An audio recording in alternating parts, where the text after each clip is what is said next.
Hello friends, हरे Krishna channel में आप सभी का स्वागत है। तो फ्रेंड्स, आज की वीडियो में हम बात करेंगे कि छठ पर्व के विषय में। छठ पर्व आने ही वाला है, तो कार्तिक मास के शुक्ल पक्ष की षष्ठी को सूर्य षष्ठी के रूप में मनाया जाता है। तो इस दिन छठ पर्व किया जाता है। माना जाता है कि छठ पर्व सूर्य नारायण भगवान की बहन है, इसलिए छठ पर्व पर सूर्य नारायण भगवान और छठ माता दोनों की पूजा की जाती है। फ्रेंड्स, यह पर्व चतुर्थी से शुरू हो जाता है, यानी कि कार्तिक मास की शुक्ल पक्षमी को नहाय खाए किया जाता है। तो नहाय खाए के बाद पंचमी को खरना किया जाता है। तो खरने में व्रत किया जाता है, लेकिन इसमें एक समय में बगैर नमक का भोजन कर लिया जाता है, जिसमें खीर बनाने का विशेष महत्व होता है। गुड़ की खीर बनाई जाती है। तो इसमें गुड़ की खीर बनाई जाती है। तो पंचमी को खरना हो जाता है। उसके बाद 36 घंटे का निर्जला व्रत होता है। उसमें जो छठी जो होती है, यानी कि छठ माता जो दिन आता है, उस दिन पूरा दिन निर्जला व्रत किया जाता है। और सप्तमी को सूर्योदय के बाद अर्घ देकर उसके बाद जो व्रत है उसका पारण किया जाता है। तो इस तरह से यह व्रत 4 दिन तक चलता है। तो फ्रेंड्स, आज हम बात करेंगे कि छठ पर्व में नहाय खाए कैसे किया जाता है। तो देखिए, जैसे कि मैंने आपको बताया कि कार्तिक मास की शुक्ल पक्ष की चतुर्थी को नहाय खाए किया जाता है। पहले नहाय खाए होता है। तो नहाय खाए के दिन पहले सुबह उठकर सबसे पहले तो पूरे घर की साफ सफाई की जाती है। तो छठ पर्व पर घर की साफ सफाई करने का विशेष ध्यान रखा जाता है, यानी कि पूरे घर को पानी से धोया जाता है। अगर आपका मकान पक्का है तो पानी से धो लिया जाता है, और अगर कच्चे अच्छे मकान है, साफ़ सफाई की जाती है। तो पहले के मकान कच्चे होते थे, तो गोबर मिट्टी से लीप कर मकान को इस तरह से साफ़ सफाई करते थे। तो पूरा मकान साफ़ करने के बाद मकान में एक कमरा हमें अलग से, जिसमें व्रत किया जाता है, उसके लिए रखना होता है। तो यानी कि जो एक कमरा अलग रखेंगे, उसमें हमें व्रत का सारा सामान रख देना है, और व्रत की जितनी भी सामग्री और सभी उसी रूम में रखी जाएगी। तो उसके अलावा जिसने व्रत किया है उसके बिस्तर धोकर उसी में रख देंगे, और साफ़ सुथरे बिस्तर होने चाहिए उनके। और छठ पर्व में जो भी हमें रिलेटेड जितनी भी सामग्री है, जो भी सामान चाहिए होगा, वो हम एक जगह पर वहीं पर रख देंगे। और छठ पर्व का प्रसाद बनाया जाता है। तो छठ पर्व के दिन छठ पर्व का प्रसाद बनाया जाएगा। तो इस तरह से हम अलग से एक जगह पर सेलेक्ट कर लेंगे जहाँ पर हमें ये सारे कार्य करने हैं। तो प्याज लहसुन नहीं होना चाहिए, और हमें प्याज लहसुन का प्रयोग हमें बिल्कुल नहीं करना है। कोशिश करें कि घर में ही ना हो। तो प्याज लहसुन मांस मदिरा इस तरह की चीज़ें घर में बिल्कुल ना हो, और पूरा शुद्ध सात्विक वातावरण होना चाहिए। तो इस तरह से हम लोग घर को साफ़ कर लेंगे, और साफ़ करने के बाद जो व्रत करेंगे वो स्नान करेंगे। तो देखिए, पहले के लोग नदी पोखर या तालाब सरोवर वगैरह में स्नान करने का विशेष महत्व होता है।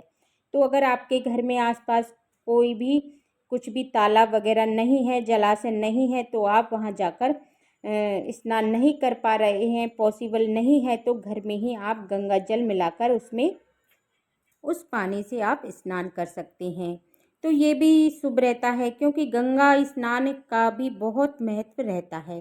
तो छठ पूजा में हमें तो इस तरह से जिसे व्रत रखना है वो स्नान कर लेंगे। स्नान करने के बाद भोजन बनाया जाता है। तो देखिए, नहाय खाए के दिन जो भोजन बनता है उसमें घर में जो भी साधारण नमक हम यूज करते हैं वो हमें बिल्कुल यूज नहीं करना है, और ये बिल्कुल यूज नहीं किया जाएगा। तो हमें सेंधा नमक ही यूज करना है।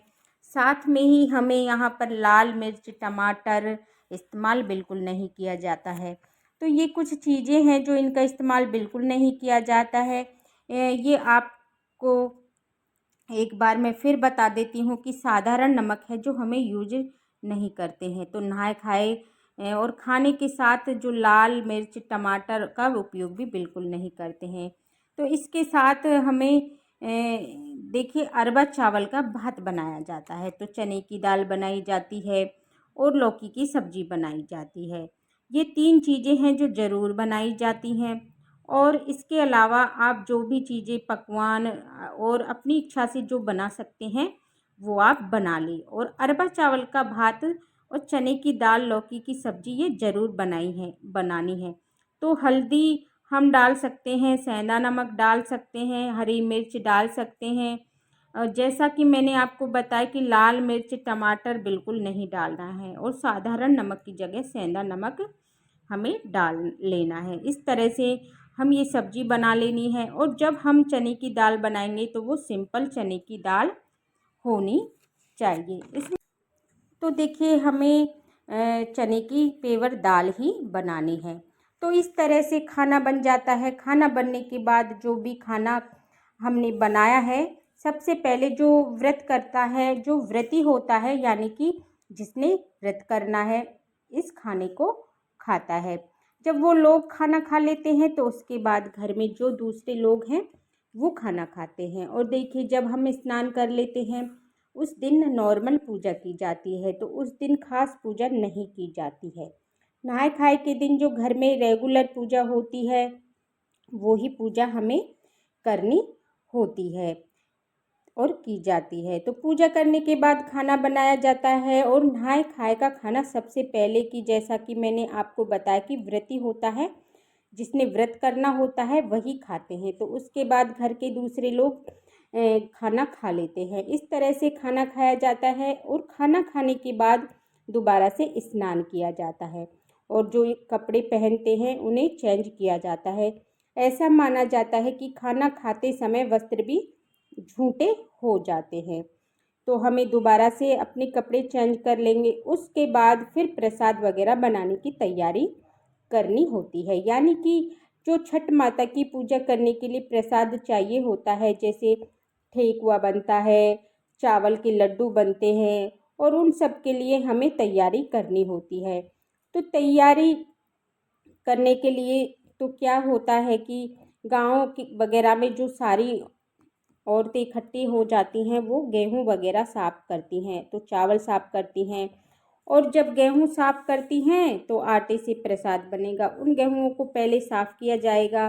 गेहूँ बहुत अच्छी तरीके से साफ़ किया जाएगा। गेहूँ खोखला नहीं होना चाहिए, अच्छे से मतलब पूरे दाने होने चाहिए। और चावल को भी साफ़ किया जाता है। तो साफ़ करके गेहूँ चावल को धो लिया जाता है और धूप में सुखाया जाता है। और जितनी देर तक गेहूँ चावल को अनाज को धूप में सुखाते हैं तो उसके पास खड़ा रहना पड़ता है।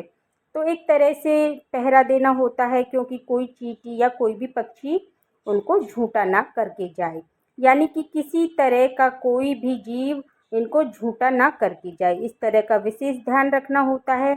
तो इस तरह से गेहूँ चावल का प्रसाद के लिए साफ़ करके धो के सुखाया जाता है। उसके बाद फिर जब सूख जाते हैं तो गेहूँ चावल को इनको चक्की में पीसा जाता है। तो हाथ की चक्की से पीसने का रिवाज होता है। तो पहले तो देखिए हाथ की चक्की होती थी, जो पत्थर हाथ की चक्की वो होती थी, तो पहले घरों में तो उससे प्रसाद के लिए आटा पीसा जाता था। तो अभी ये पॉसिबल नहीं हो पाता है, तो अभी तो बाहर चक्की पर आटा पिसवा कर ला सकते हैं। तो इस तरह से आटा पिसवाया जाता है और छठ माता के व्रत की पूजा के लिए आटा तैयार किया जाता है। तो नहाय खाए के दिन स्नान किया जाता है, यानी कि जो महिलाएं नहाय खाए के दिन स्नान करके महिलाएं इस दिन बाल जरूर धोती हैं और नाक से लेकर सिर तक पूरी मांग भरी जाती है। तो मांग भरने के लिए ऑरेंज कलर का सिंदूर का प्रयोग किया जाता है। तो इस व्रत को स्त्री पुरुष दोनों ही कर सकते हैं।